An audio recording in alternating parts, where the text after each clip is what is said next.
आध्यात्मिक उन्नयन के लिए जीवन के चारों पुरुषार्थ की सिद्धि के लिए आइए आमंत्रित करते हैं श्री आशुतोष आकर के और संतोष के ऊपर अपना विचार प्रकट करें। आशुतोष।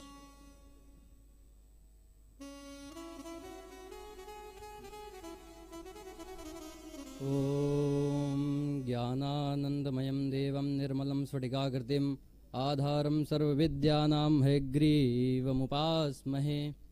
लक्ष्मीनाथ समारंभां नाथयामुनिमध्यमाम् अस्मदाचार्यपर्यन्तां वन्दे गुरुपरंपरां।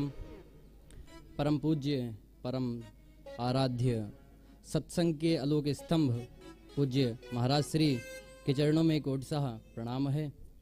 पूज्या दीदी जी के श्री चरणों में कोटिशाह प्रणाम वंदन एवं पूज्य गुरुजनों, आदरणीय श्रोतागण एवं जिज्ञासु महानुभावों, आप सबको मैं प्रणाम करता हूँ। आज मैं आप सबके समक्ष एक ऐसे विषय पर चर्चा करने जा रहा हूँ जो मानव जीवन का मूलभूत आधार है, संतोष। संतोषम परमम सुखम। यह वाक्य हमने कहीं न कहीं सुना एवं पढ़ा तो अवश्य ही होगा, परंतु संतोष का वास्तविक अर्थ क्या है यह हम जानते हैं। संतोष का अर्थ है मन स्थिर होना और वर्तमान समय में हमारे पास जो कुछ भी है उसमें प्रसन्न रहना। यह केवल इच्छाओं का त्याग नहीं, अपितु आत्मा की वह स्थिति है जहां बाहरी परिस्थितियां हमारी आंतरिक शांति को बाधित नहीं कर सकती।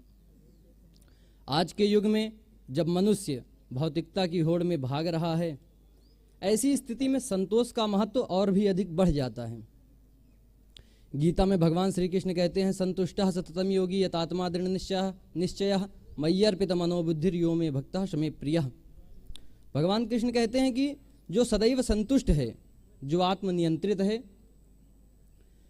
जो दृढ़ निश्चय वाला है और जो अपनी मन और बुद्धि को मुझ में अर्पित किए रहता है, वह मेरा प्रिय भक्त है।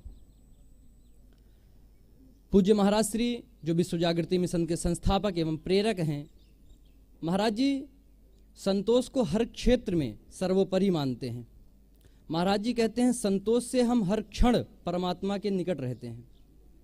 गोस्वामी तुलसीदास जी रामचरितमानस में कहते हैं, बिनु संतोष न काम न शाही, काम अछत सुख सपने नाही।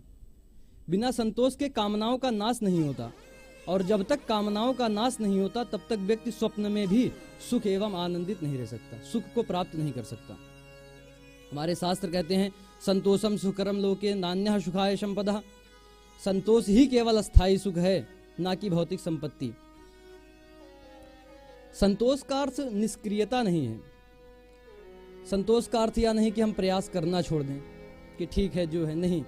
पूज्य महाराज जी कहते हैं, संतोष का अर्थ है कि आप प्रयास करिए, आप पुरुषार्थी बनिए, कर्मनिष्ठ रहिए, और उसके बाद जो चीज जो वस्तु आपको प्राप्त हो रही है उसमें संतोष रखिए, उसे ईश्वर का प्रसाद मानकर उसे अपने जीवन में धारण करें।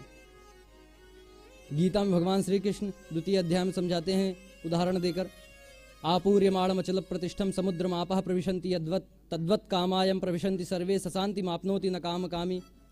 भगवान कहते हैं, इस श्लोक में समुद्र का उदाहरण देकर भगवान हम सभी को सिखाते हैं कि संतोषी व्यक्ति समुद्र के समान होता है। जैसे समुद्र में अनेकों नदियां आती हैं, प्रवेश करती हैं, उसमें समाहित होती हैं, उसके बाद भी समुद्र अपनी सीमा में स्थिर रहता है, वह अपनी सीमा से बाहर नहीं जाता। उसी प्रकार संतोषी व्यक्ति के हृदय में अनेक कामनाएं उत्पन्न होती हैं, अनेक इच्छाएं आती हैं, परंतु उन कामनाओं और इच्छाओं के बावजूद वह संतोषी व्यक्ति स्थिर एवं संतुलित शांत रहता है, वह उन कामनाओं में बह नहीं जाता। श्रीमद् भागवत महापुराण जो वेद व्यास जी की एक अद्भुत रचना है, उसमें राजा रंतिदेव जी का एक बहुत सुंदर दृष्टांत आता है। जब राजा रंतिदेव जी के पास अंतिम भोजन रहता है, वह प्रसाद पाने जा ही रहे होते हैं, उसी वक्त उनके घर आए अतिथि को देखकर वह अपना भोजन जो अंतिम भोजन रहता है वह अपने अतिथि को पवा देते हैं, खिला देते हैं, और मन में संतोष को धारण करते हैं। वो कहते हैं कि ना मुझे धन चाहिए, ना वैभव चाहिए, मान सम्मान, मुझे किसी चीज़ की आकांक्षा नहीं है। मेरा सच्चा संतोष, मेरा सच्चा सुख तो दूसरों की सेवा करके मुझे प्राप्त होता है। इनके जीवन से हमें यह सीखना चाहिए कि जब जो सच्चा संतोष है, जो सच्चा सुख है, वह दूसरों की सेवा करके हमें प्राप्त होता है। पूज्य महाराज श्री, हम संतोष के विषय में बात कर रहे हैं, पूज्य महाराज श्री के विचारों को ना समझे बिना, पूज्य महाराज श्री के विचारों को समझे बिना हम संतोष के विषय में पूरी तरह नहीं समझ सकते। महाराज जी विश्व जागृति मिशन के माध्यम से संतोष को न केवल व्यक्तिगत बल्कि आध्यात्मिक एवं सामाजिक जीवन का अभिन्न अंग मानते हैं। महाराज जी कहते हैं जब व्यक्ति संतोषी होता है तो अपने आसपास शांति एवं संतुलन का वातावरण निर्मित करता है। जब व्यक्ति संतोष को धारण करता है तो उस द्वेष, ईर्ष्या, अशांति ये सब नष्ट हो जाती हैं और एक नए युग का निर्माण होता है। देखिए, जब हम असंतुष्ट होते हैं तो हमें मानसिक तनाव, दूसरों से हम अपनी तुलना करके अपने जीवन में दुख को बुलाते हैं, अपने जीवन को दुखी करते हैं और भौतिक इच्छाओं के जाल में फंस करके हम अपनी आत्मा की शांति को खो देते हैं। पूज्य गुरुदेव जी हमें 3 मुख्य उपाय बताते हैं जो हमें संतोष धारण करने में सहयोगी होते हैं। सबसे पहले महाराज जी कहते हैं कि हमें ध्यान और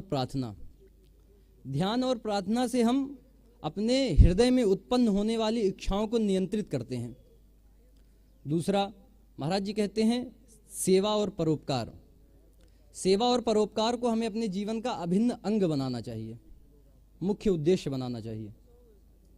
तीसरा, ईश्वर का धन्यवाद, जो कुछ भी आपके पास है उसे पर्याप्त मानकर, जो प्राप्त है वही पर्याप्त है, ऐसी धारणा बनाकर ईश्वर का धन्यवाद करें, ईश्वर का आभार व्यक्त करें। निष्कर्ष के रूप में मैं आपसे यह कहूं कि संतोष वह अमूल्य रत्न है जिसे जब हम धारण करते हैं तो हमारे पास शांति, स्थिरता एवं आनंद आता है, आनंद का अनुभव करते हैं। गीता, भागवत, रामायण, उपनिषद इत्यादि अनेकों ग्रंथ एवं पूज्य महाराज श्री का कहना है कि संतोष के बिना जीवन अधूरा है। आइए हम सभी महाराज जी के इस दिव्य संदेश को अपने जीवन में आत्मसात करें और संतोष को अपने जीवन का अभिन्न अंग बनाएं। इसी के साथ बाबा कबीरदास की 2 पंक्तियां पढ़कर मैं अपनी वाणी को विराम दूंगा। गोधन, गजधन, बाजिधन और रतन धन खानी, जब आवे संतोष धन, सब धन धूरी समान। धन्यवाद। हरिओम।